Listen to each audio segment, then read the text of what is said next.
Welcome back, First Issue Club members. I almost forgot what podcast I was hosting there for a minute. It's First Issue Club.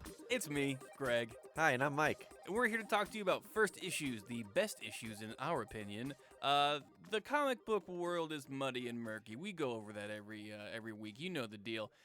Why are we here, you ask? Well, we're here to help you through that muddy and murky landscape because comic books can be hard sometimes. Indeed they can. And we don't want them to be hard. We want them to be welcoming and Accessible. and fun.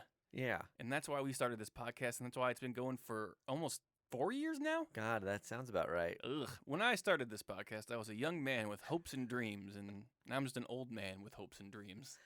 I had no pubic hair when we started, and it has grown, grayed, and fallen out again by today. Yep, you lived, you died, and you've been reborn. Mm-hmm. You're Mike D2. I'll turn to dirt, become worm shit, and this will mean nothing. We're glad you're here. Thank you. It's great to be here. Before we get into the episode where we cover 3 Jokers, and we have a very special interview at the end with our good friend Zack Quaintance, who has a new Kickstarter comic book coming out called Next Door, we have to cover some comic book news, some good, some bad, and some, huh? Isn't it just like every week? It's every week, man. It never stops. We would be remiss if we didn't start with this tragic news this weekend. Right. Chadwick Boseman, who most recognizably for our nerd podcast played Black Panther, Right. T'Challa, passed away from stage 4 colon cancer. Terrible. I had no idea. I don't think anyone had any idea. It was crazy thinking about all the interviews and things I'd seen him in recently and being like, man, he knew during that. He knew. He recorded Black Panther, Infinity War, Endgame, so many other movies while battling cancer, while doing chemotherapy, while going through surgeries. Like, what a fucking champion. Yeah. That dude is like the epitome of just a class act hoss of a person just wanting to get it done. Strong guy, great actor. It was crazy. I was watching baseball games Mm-hmm. when I heard the news, Mm-hmm. and it was, of course, Jackie Robinson Day. Yes, it was. All the players are wearing number 42, so just like so weird for that news to come on and to like hear even the baseball announcers and the game I was watching talk about him, just chills. Another chilling point to that day, it was actually Jack Kirby's 103rd birthday. You know what? I saw that recently. I And he didn't was- know it was that same He was a day. co-creator with Stan Lee of Right. Black Panther. Like, what just strange circumstances. Do you know if any other... Well, let me say first, I hope it's not too early to have this conversation. You know what I'm going to say because I think it's entered a lot of comic book fans' minds. I'm sure it has. There's never a good time, but Yeah. we're here. Did they have anything in production already? Were there plans for another Black Panther movie? It's such a huge franchise Mm-hmm. now, even though they've only done, a movie. Right. It seems just like a massive franchise that people are going to want to see more movies for. And it seems like I don't think it would do honor to like how important that movie was to people to Mhm. just say, okay, bye. The cultural impact that he had on the acting community and the character of Black Panther in comic books and movies is undeniable. Right. I'm sure there was conversations had. There's no legal reason Chadwick has to talk to any Marvel exec and explain his medical situation. Right. I'm sure he did, Sure. to say, hey, you know what? I'm really sick. Right. Like, we thought we could beat this thing. We thought we could do these surgeries.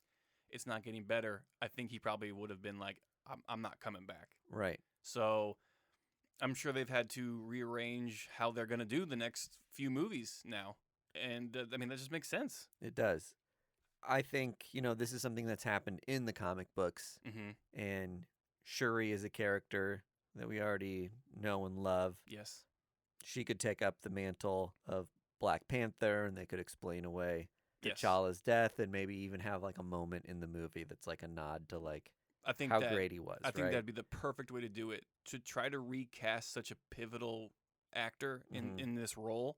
would seem wrong in my eyes. Into a movie that I think was so culturally needed to have a black lead Mm-hmm. in a huge, huge action movie, Mm-hmm.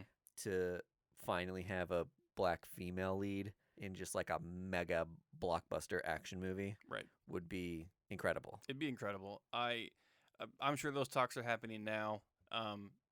It's going to be different without Chadwick, Yeah. for sure. But to have him for the times that we did was immeasurable. It was amazing, and he will be missed on a level that I can't even explain. He played Black Panther, a superhero, and then he turned around and played real life superheroes with Jackie Robinson and Thurgood Marshall. Like, the guy had acting chops that couldn't be stopped. Yeah. So, rest in peace, Chadwick Boseman. Thank you for everything that you've done. If you can hear us, we really appreciate it. Rest in power. Moving on to some news. Mike, have you ever Fortnited? I have not. I tried one time and got my ass handed to me by a 13-year-old. And I had headphones on, which is a mistake. If you play those games online, don't put headphones on because people will yell at you and curse at you and call you terrible, terrible names, and they can't even drive yet. So I've Fortnited once, not my cup of tea. However, Marvel has teamed up with Fortnite to put Marvel characters into the game of Fortnite. You got Storm, Cable, Wolverine, She-Hulk, Silver Surfer, Groot, so many others. Yep. Now, that's fine. Okay, they could have stopped there. They went further. There is a comic on Comixology. It's free to download. Donny Cates wrote it. Oh. That makes Fortnite canon in the Marvel universe. Oh my God. It's called, I think it's called the Nexus War. And basically it follows Thor and Galactus in, kind of a in-between issue of, Thor's Donny Cates run right now. Yeah. And, I think Fortnite is, an alternate planet or dimension or something, and they get sucked up into this Fortnite-averse. Oh, my God. Which I hate. It was fun. Yeah, okay, put some Marvel characters in the Fortnite game. 2 major properties that are hot, hot, hot. Yeah. Let's make a little money. Don't fucking make it canon. What is wrong with you? What a bonehead move. It is a weird move, but at least it's like a free thing that's separate from everything else. You know what I mean? Sure. It's sure. more than anything a fun nod, right? And, do you think this will get kids into reading comics? No. I don't know. The who is this for question isn't asked enough when it comes to comic books. This is for people who read comic books that aren't playing Fortnite. And they're just like, oh, my favorite superhero's in this game now. How do I get into this? Oh, it's a free download? Might as well. Boom. They gotcha. I saw that there was a handful of Fortnite variant covers coming out. Yeah, I did too. They didn't necessarily look particularly Fortnite-y. They just look like, normal superheroes doing their own thing. Yeah, I'll give Marvel credit here. The variants aren't overtly corny. Now, they might slap a huge Fortnite logo on them. Oh, cool. I haven't seen the trade dress Oh, gotcha. of them. I know that, I'm assuming that's coming. Some of the characters from Fortnite, which I know there was characters from Fortnite, are on the covers with the Marvel superheroes as well. Oh, okay. One of them's a pinata or something. If you play Fortnite and I am irritating you right now, I'm sorry. I'm probably the last person who should be speaking to this because I've got no clue. Yeah, I play Tetris. That's the only video game I play. That in the microwave. So, yeah, cool idea. Take it or leave it. Take it or leave it. If you're into it, cool. Moving on to the good news. Oh, Louie. Louie is here. A visit from the mascot. Hey, bud. He's trying to come across the table to visit Greg. The first issue club puppy has made his appearance in the studio. Smiling. Bye. Nice to see you. All right. Now on to the good news. All right. We once again have been nominated for Best Podcast in Kansas City. Congratulations, Greg. Wow, congratulations, Mike. Thank you. This is a huge honor for us. We won in 2018. Yes. It was a shock to us to be nominated again in the year 2020, the year of the Satan. And it said, oh, it makes sense. I think the podcast demon probably helped us out here. Undeniably. I've given him so much blood. We've sacrificed countless goats. Mm-hmm. Countless. So, yeah, We're going to post links on all our social media. You can go and vote for us on thepitch.com for best local podcast in Kansas City. We would greatly appreciate your vote. Thank you for voting us into the nomination phase. Yeah. It's very much appreciated. Yeah, thanks so much for getting us on the list, everybody. Even if you don't live in KC, Do it. Sneak a vote in for us. Just because you don't live here doesn't mean you don't think we're the best local Kansas City podcast. That's the workaround. In none of the rules does it say, I live in Kansas City. If you live off in Europe and you think, man, those guys are really good, like, I'll listen to other Kansas City podcasts, and you listen to them and they're crap, of course you're going to vote for us. Yeah.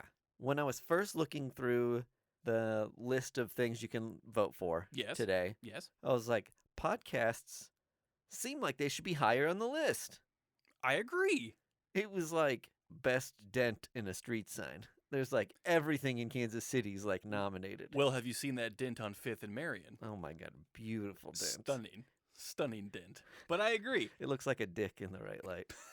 In the autumn evening light. Yeah, I agree. I always roll past that sign. Why is it so far down the list? I don't know. I think it should be number 1, but I didn't make the list. I just got on it. Yep. So we'll post links. We're very excited about it.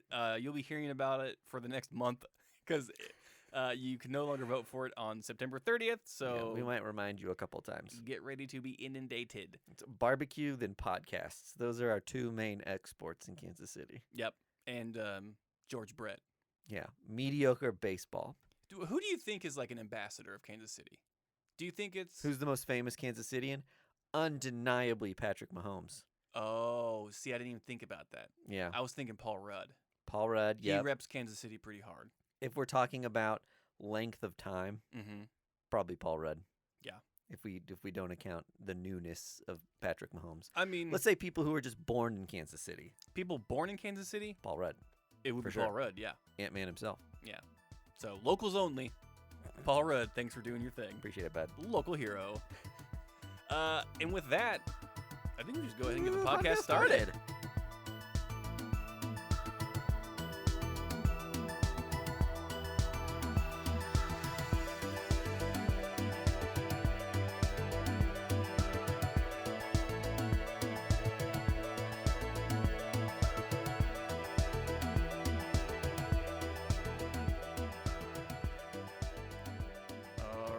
Folks, let's get into it.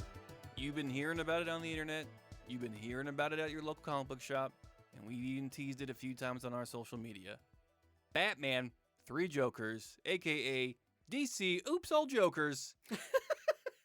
Out on DC Black Label by Jeff Jones, Jason Fabuk, Brad Anderson. A little bit of stank on each name. They deserve it. They deserve it. 3 people creating this, 3 Jokers.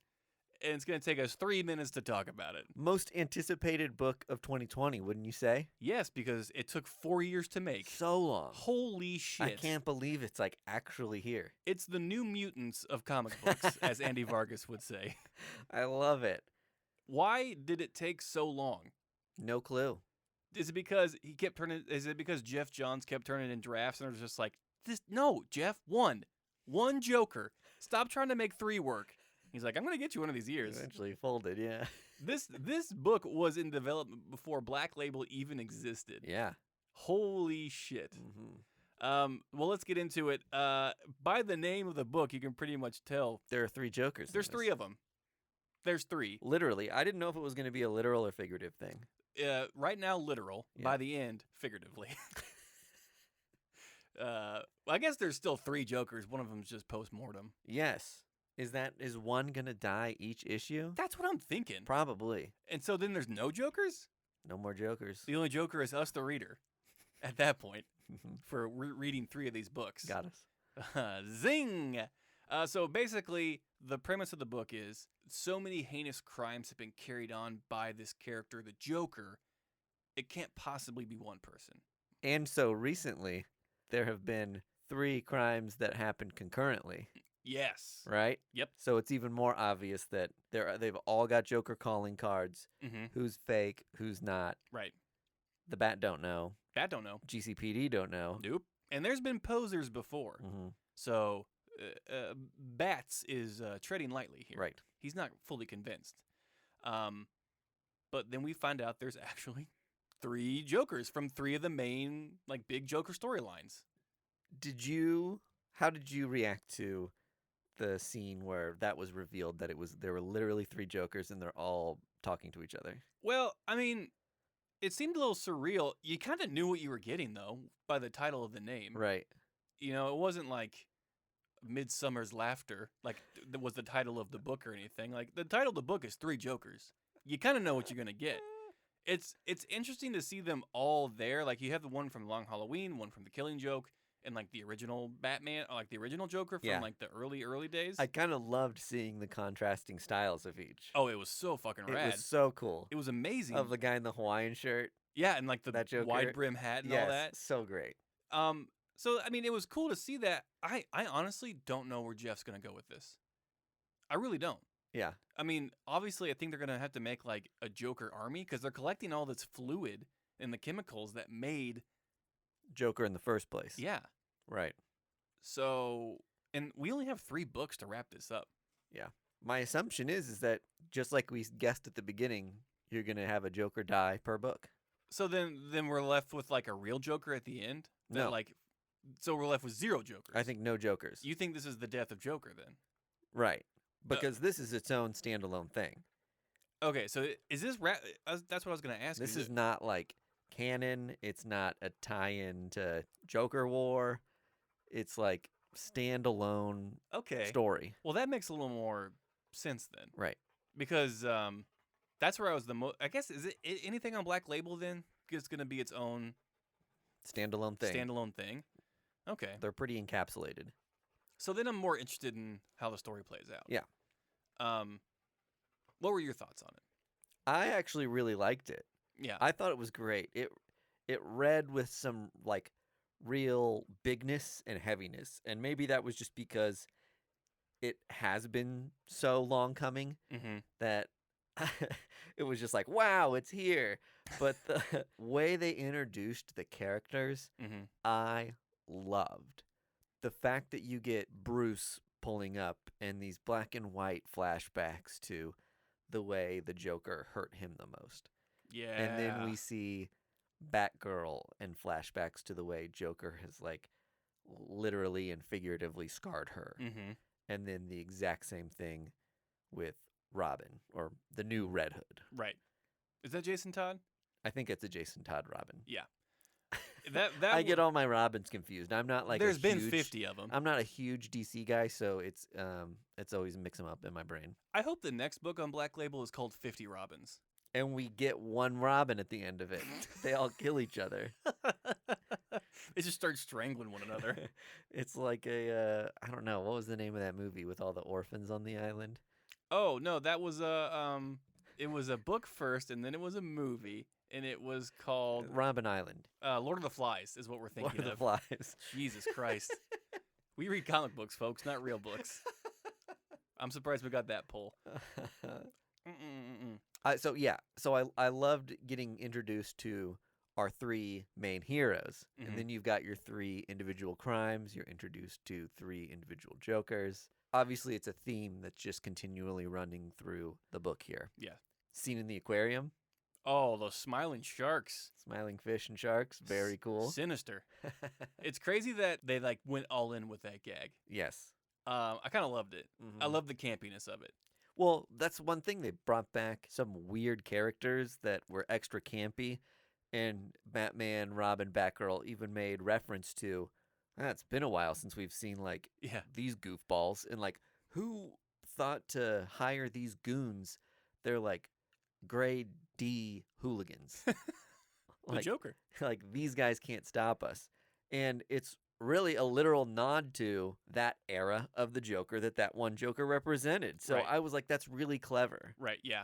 And those goons weren't meant to stop anyone. It's to slow him down so the Joker can make his escape. And of course, we see one of the best goons, the original goons from when the Joker first popped in here, our old friend Gaggy. Yeah, Gaggy was in this. Little Gaggy. We haven't seen Gaggy since 1974. Gets eaten by a shark. Quickly handled Old Gaggy. Hashtag R.I.P. Gaggy. Well, I just thought that was so clever because it was like, yeah, if this guy was a villain now, he would be done in no time. Right. He's just like a kind of a throwaway little imp. Yeah. Batman's villains now are like the guy in the pig mask. Yeah. That like fucked up character. Who have syringes for fingers and Right. just like Yeah. murderously kill you over a Mhm. week. Totally. Not Gaggy, who makes fun of you and throws whipped cream pies. There was a scene, I know I'm kind of jumping around a lot, but when we have the Jokers talking Sure. and they're like reporting to the boss Joker, or like the one that apparently seems in charge. The OG. Yes. They say like, what are we gonna do next?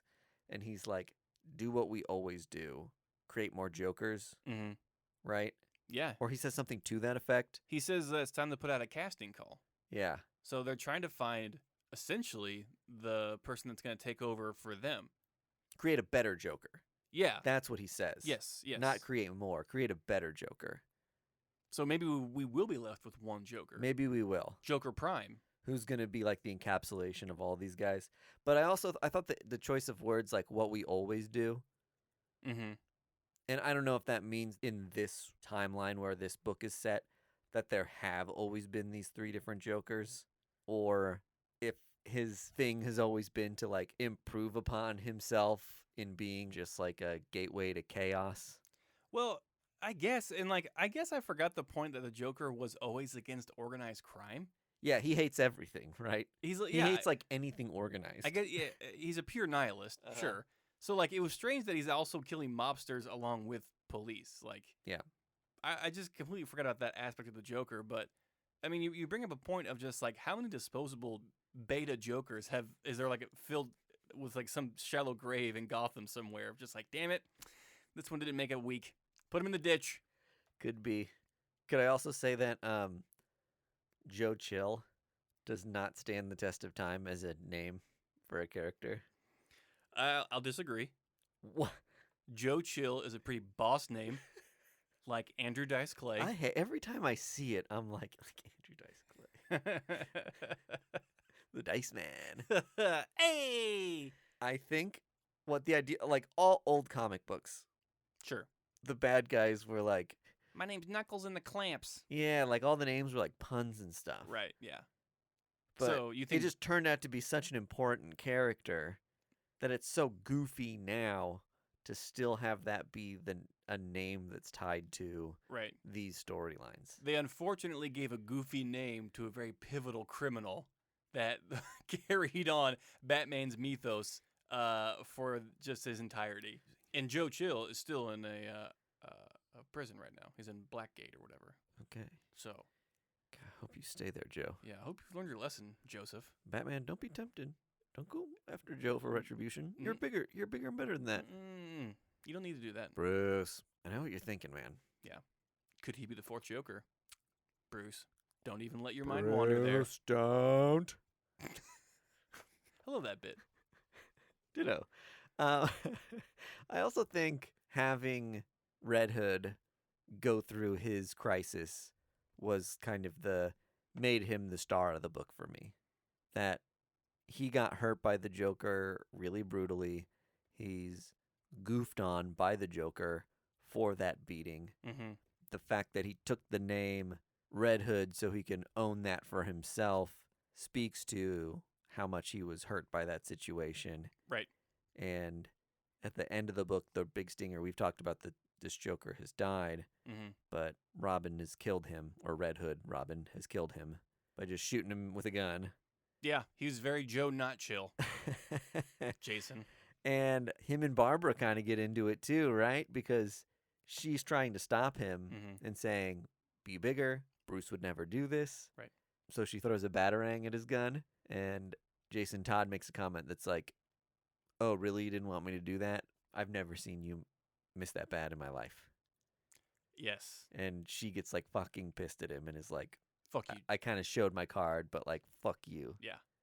And like, did you not get from that scene that the Joker wanted Red Hood to kill him? Oh, totally. He was goading him so hard. He's trying to breed some chaos here. Right. Is Red Hood the greatest Joker of them all? Could be. He basically... So, Joker made Batman by proxy. Right. And Joker made Red Hood, Jason Todd Red Hood, very directly. Yeah. Like, Jason Todd thinks he is co-opting the name Red Hood. I'm becoming bigger than the name. And Joker was just like, no. I knew you were going to do that. Like, I very much own you. I have free rent in your head right now. Yeah. You will never forget me. And, like, that's, like, the biggest fuck you ever. Yeah. The idea of taking, like, hurting Batman the most by taking his protege and gradually reverse superheroing him into himself is, like, crazy fucked up. Right. Like, and even to gradually have made that step from Robin to Red Hood to the Joker. It's a little kind poetic. of the same progression that the, Joker took. Right.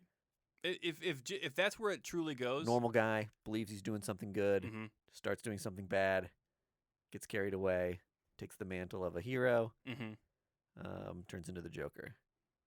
If that's how it goes, that's poetry. That's pretty cool. Yeah. We'll just have to wait and see. We have 2 more after this. That is the most shocking thing to me. Yep. That Jeff Jones took 5 years to write 3 books. Like this. He wanted it to be his masterstroke. I don't know why it got delayed, or I haven't read that stuff, but yeah. All I'm saying is this slam dunk better go to the core of the earth and just blow up this planet with how badass it is. Totally. But if it's not in continuity, it doesn't fucking matter. Right. So, I'm super excited about it. Maybe I'm not super excited about it, but it got me intrigued enough to be interested for 2 more books. Totally. And I think it was like a $6.99. Yeah, was that the price of it? It's a little beefier. It's a larger book. It definitely seemed to me like it could have been a $10 book. You think so? I think so. I was kind of impressed by the price point. Well, okay, that's good. Yeah. I mean, DC could have easily done that. Just made it $10 and people would have probably still paid it. This might be the highest revenue generating DC book this year. Well, it made the #1 selling book of last week, which is no shocker to anyone. No, not at all. And I think you're right. It may be one of DC's top selling books. I think like 250,000 copies got ordered or something. Mm-hmm. When you think about that at like $7 a pop. Yeah. It's a lot of fucking money. They're going to make up for those 3 COVID months. Yeah. In no time. And it was crazy. Each book has 3 variants. And Batman heads and Joker freaks are going to want every variant of this book. Well, the conversation we just had about Robin makes me interested in the cover that I got, which is the Joker either taking off or putting on the, like, Red Hood mask. Oh, is it a sunrise or a sunset? We don't know. Yeah. Very cool. I don't know. You got me for 2 more, DC. Right. You played it smart with the lick tie method of I'll give it 3. Yeah. And so, do you have any other thoughts on Joker Trice? No, I think that does it for me. Okay, so that was our thoughts on Joker 3. Yeah. 3 the Jokers. 3 the Jokers. The Joker's Trace. The 3 Joker amigos. Yes. 3 laugh amigos. Thank you. Well, that's all the books we're going to cover this week because we have, at the end of this episode, a very special interview with our good friend, Zack Quaintance. He just got a book kickstarted called Next Door. You still have time to go back it up until Friday. We talked to him about, the process of getting a book kickstarted and what Kickstarter's like and what's it like to write a comic for the first time. And it was really great. He sat down with us.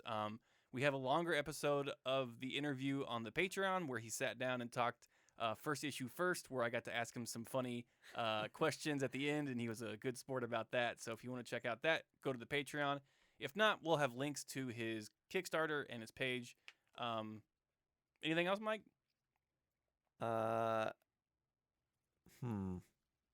Is there anything else that I want to get into? Anything on your brain?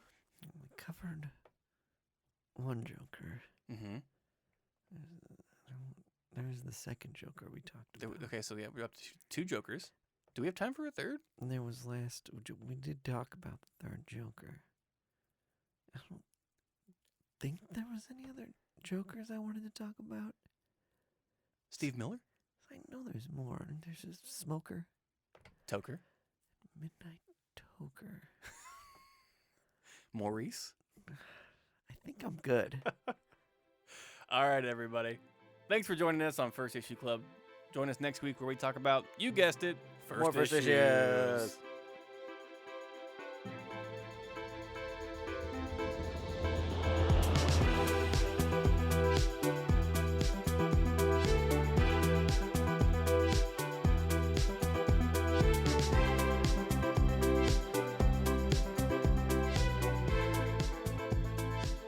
All right, First Issue Club members, this is Greg with an exclusive interview with our good friend, Zack Quaintance. Zack's here to talk about his inaugural comic book out on Kickstarter right now, and we wanted to talk to him about his experience in the comic book industry and his experience writing a comic book for the first time. So without further ado, Zack, thank you so much for joining us. How are you? I'm good, man. Thank you so much for having me on the show. I'm really excited to talk to you about my book. Yeah, well, we're excited to have you and talk about it. So a little background, you write for a comic book website called Comic Book Bookcase, and you also contribute to the Comic Beat. Is that correct? Yeah, that's right. Comics Bookcase is my site that I started, so I kind of edit, oversee, and write for that. It used to be a one-man show, and we've kind of picked up a lot more contributors of late, which has been nice. Yeah. And then at the same time, I work as a staff writer for Comics Beat, which my site does a little bit more reviews and analysis and opinion-based stuff, and Comics Beat's kind of all breaking news, which is a fun challenge to take on. So how did you find yourself in that position? And I know that you probably studied journalism in schooling. Did you just kind of just, I love comic books, I love journalism, let's just combine these two things? That is exactly what I did. I'm a career journalist, so I've worked for newspapers. I worked for my college newspaper. I majored in it.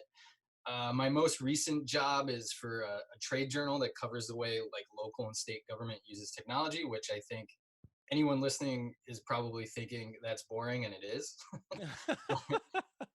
So when I started doing that job, I thought, I want to have some fun with this as well. And also I thought that comics could use just more people with an actual journalism background who aren't just like, I really like Batman, I want to cover Batman news, So I figured I could contribute that way. Well, like since we cover comic books so much, we also read a lot of comic book reviews, and so often you get people who don't really have the background in journalism that try to write reviews about comic books, and it kind of comes off as like, a little shallow, and like Batman's fun and cool, and like that's the whole review. But the great thing about you and your site is you have these really in-depth and kind of thought-provoking pieces that really enrich the comic book experience. So kudos to you for that. Really appreciate that. So tell me a little bit about your book and kind of how it all came together. Yeah, absolutely. The book is called Next Door. It's a crime comic one-shot that has to do basically with a privileged couple. Like they're kind of settling down, buying their first house in an up-and-coming neighborhood, and they don't really think about it. They just think, oh, this looks cool, and move in, and kind of don't trust their neighbors. And chaos starts to ensue from that. And we started making this book in the very early days of lockdown, and we didn't plan it this way, but kind of looking back at it, I kind of realized that I was spending all this time in my neighborhood. That was the only place I was going. And I also felt like there was danger around every corner just because of the nature of the pandemic. Right, and I especially thought that when I'd see someone sort of like walking down the street, like, because I didn't know if they were sick, they were wearing a mask, anything, Right. So I think that's where the idea for like, let's take a crime comic and put it where people live kind of came from.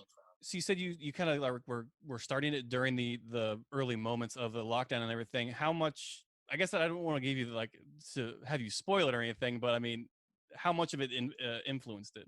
Yeah, so it never would have happened without the lockdown. I quite honestly, like the artist is a friend of mine, Pat Scott, and he was like, I'm stuck at home. Are you stuck at home? And I was like, yeah, I'm stuck at home. And let's make a comic. And it went from there. When the lockdown started, basically, it was time, Right, yeah. You had nothing but time. Nothing but time. Yeah, absolutely. Like so much time. So with putting it out on Kickstarter, like how do you guys share the load or share the accolades? So it's a big decision, I think, to even decide if you want to take what you're working on and kickstart it. So like what how we got there was Pat and I originally just conceived of a 5 to 7 page black and white crime comic with no sort of discussion on how we were going to publish it. Like, Hmm. I think we're kind of thinking maybe we'll make this a web comic. We'll just make it online for free. Yeah. Um, and then after we did the first 5 to 7 pages, we loved what we had. Like, we had a really good um, collaborative relationship. Like, we were really working well together, and so we just started talking bigger ideas. And all of a sudden, I had a script that was 30 pages long, and then it came time to be like, how are we going to get this made? And that's when um, neither one of us having worked with any established publishers before, and we really wanted to get this story out as fast as we could, to as many people as we could, and that's why Kickstarter, I think, was a really good fit for us. It lets you do those things. Now you said it kind of like snowballed into a bigger story. Is this kind of a one shot, one deal, or do you guys have plans for other issues of this story you have planned? Yeah. So this is it's definitely a contained story. There's a very I think satisfying beginning, middle, and end to it, and to the Hmm. characters. But uh, I really like sort of the sensibility we have. This kind of like taking ordinary people and circumstances and exaggerating them with like total chaos. Right. And so I could definitely see it, and I definitely hope it becomes something a little bit like Ice Cream Man, with Okay. like Yeah. an anthology where each issue you start with entirely new characters, sometimes entirely new genres, and it has like this unified sensibility. Like, you know what an issue of Ice Cream Man feels like. It's sinister. It like uh, can kind of terrorize you in different ways, and I think we'd like to do something like that with Next Door, where it's like you take these ordinary situations and have the danger start creeping in and exaggerate it to 11, as they say, you know. Yeah. Well, I think 2020 has taught us there's nothing really ordinary anymore, and Yeah, chaos is around every corner constantly. absolutely. Yeah, I think that might be in the back of my head just a little bit with this.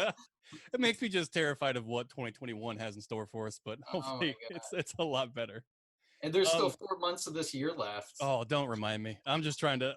My wife's pregnant. And we're due in January, so I'm just trying to get through Hey, 2020 in one piece. congratulations. Thank you very much. Yeah, we're very Yeah. excited. Hopefully, it doesn't come out with devil horns, but if it does, we'll love it just the Huh? same. Yeah. That's funny. So as you being a comic book reviewer and critiquer, are you interested to see how your work is reviewed by other people in your line of work? Quite honestly, no.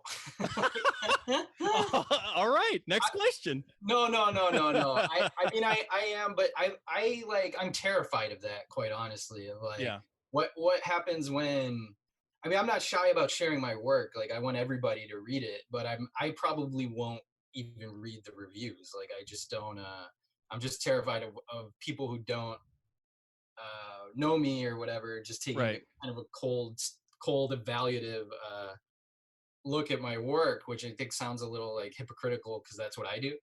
Like, but But like yeah, none of your work has been vicious in any way possible, or any of the things that I've read anyway. I don't think every site does this. In fact, I know a lot of sites don't, but I always look at it as sort of don't punch downward. Like, Oh, for sure. I'm not going to take somebody's Kickstarter comic. I'm not even going to take somebody's comic with Image or Aftershock or something like that, uh, where they don't have a lot of resources behind it, and rip it to pieces. Like, but if it's a big two event comic where they have this entire corporate structure and like a whole line behind it, I'm a little more. I'll be a little harsher on those kind of books. So are you telling me you're sharpening your knife for X of Swords here just to kind of cut it to shreds? I was thinking about Heroes in Crisis when I said that. Oh no. Okay, well, what can you do? What's the process been like from writing these weekly reviews to like just the process of constructing a story for a comic to be distributed? Like, is there a different way you write or approach the process? Yeah, absolutely. I mean, I think there's a little bit of overlap in when the commonality between them is you're hyper aware of your audience. So like when I'm writing a comic review, I'm thinking of my audience much in the Yeah. same way as when I was writing this story. I was thinking about the type of person who might read it. the type of person I would hoped would read it. So I think that really helped, like having that experience. But I've also written, like, this might be my first comic, but I wrote short stories for like many, many years and Okay. published a few short stories in prose. And so it was kind of returning to those muscles and just kind of using them in a more collaborative way, because when I was doing the short story writing, it was all I was in charge of everything. I didn't have a partner, obviously. Right. But with this, it's really true what they say. Your script is not for public consumption. It's directly in exchange with one other person. Right.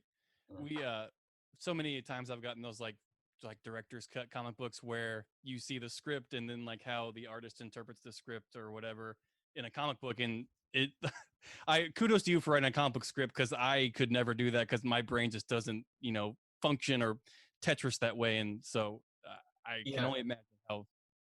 it's hard, and I think what really helped us was we started with the 5 to 7 pages. So we had like when I when we wrote when I wrote those, there was a lot of back and forth. Like, what do you think of this? Does this work for you? And then I got to see the way Pat responded to my script and the way Right. the art came out of it.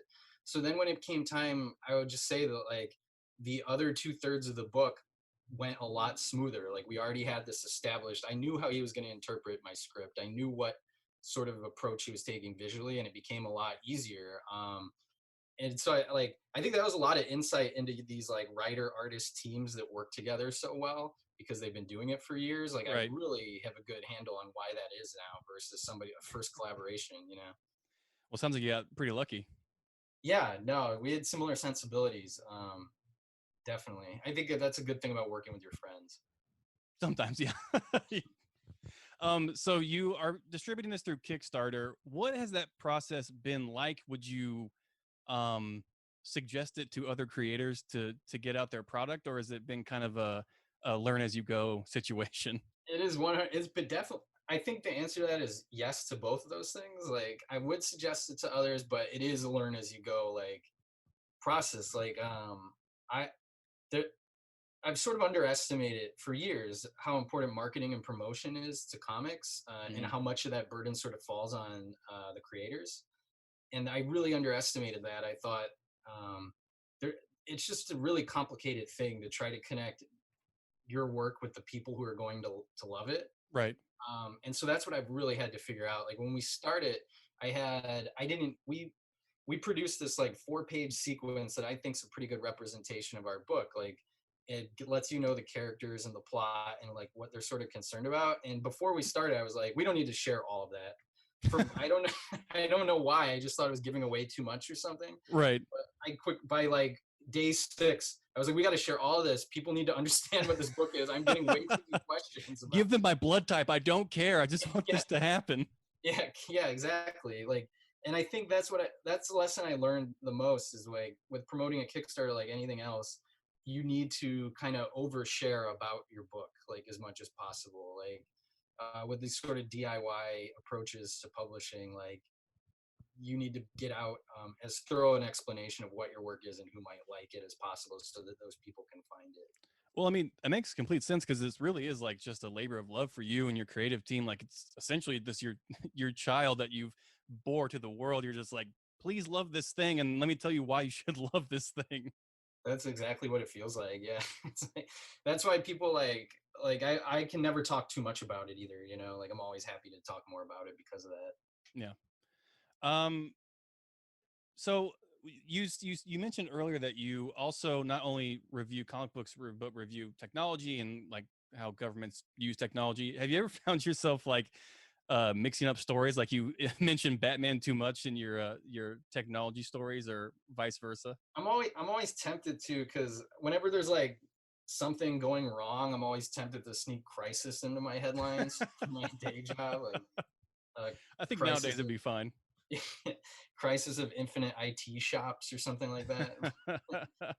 I don't know. Everyone, like, I think a lot of big two comics especially are good touch points. Like, when I'm trying to explain something really dry like technology, if I can use a Batman or X-Men reference, I do. And Right. like people get those. I mean, everybody gets those at this point. Oh, sure.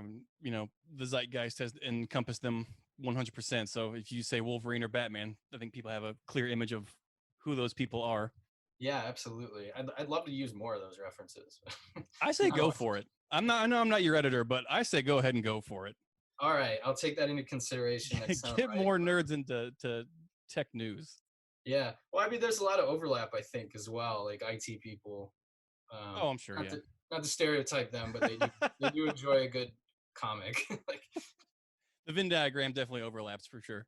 yes. Um, so next door it ends. The Kickstarter is the final ending on Friday. Is that what day is that? September September 4th, 4th, noon Eastern. Yeah. noon Eastern time. So go check it out. It's Kickstarter.com. The project is Next Door Comic. Is that how they find it, Zach? Correct? Yeah, you can go to Kickstarter, just search Nextdoor, and we'll be the second reference that comes up because there's like an erotic manga called The Neighbor Next Door that comes up first. Nice. Not our book. Don't don't get confused. We're the second one. Or if you want, back both, but back Zach's first. Yeah, I was complaining about this on Twitter about how they were getting the first hit for Nextdoor, and some guy responded, "Hey, that manga looks excellent. Do you know if it's good?" And I don't know if it's good. Like, I don't know, man. I didn't write it. yeah. So go check it out. Go fund it. It's a great book by a great guy, Zach. We're talking to him. Is there anything else you want to say to our audience about the book, about why they should pick it up, and why they'll enjoy it so very much? I think we've done a really good job with it. Obviously, I wouldn't be taking it to Kickstarter if I wasn't really confident people would like it. And I think it's a good, like, if you like crime comics, if you like Ed Brubaker and Sean Phillips' work, or Greg Rucka, or writers like that, I think you'll really find a lot to like with this comic. And I think, like, writing about comics so much, I think I've been able to make something that can appeal to maybe people who aren't just strictly comics fans. Like, if you have any interest in the medium whatsoever outside of superheroes, I think we have a good book for you. Right. And I was going to say that your book kind of appeals to people that like maybe scared away by comic books because they think it's all capes and, Batman and Superman flying around. This is a very much down to earth, like an evil that is far more cryptic than Lex Luthor or anything like that. It's just the evilness of humans themselves. Yeah, sort of like of misunderstandings and miscommunications almost. Right, And which is, rampant nowadays, and it's all over the media. So I think, this is going to be a great hit for you guys. I can't wait to see what else you guys put out afterwards. I hope you put out, like you said, a few more anthology books of this kind of world, these characters, and I wish you guys nothing but success. And I hope everyone listening goes and checks out Next Door out on Kickstarter. Zach, thanks for joining us. If you have anything else to say, if you want to be found, where can people find you? I'm on Twitter and Instagram as Comics Bookcase, and comicsbookcase.com if you want to check out my reviews and coverage of comics. Yeah, what you do, because they're fantastic. Zach, thanks so much for joining us. Thank you. We have a few more questions left for you, but that's for the Patreon people. Other than that, we'll talk to you guys later.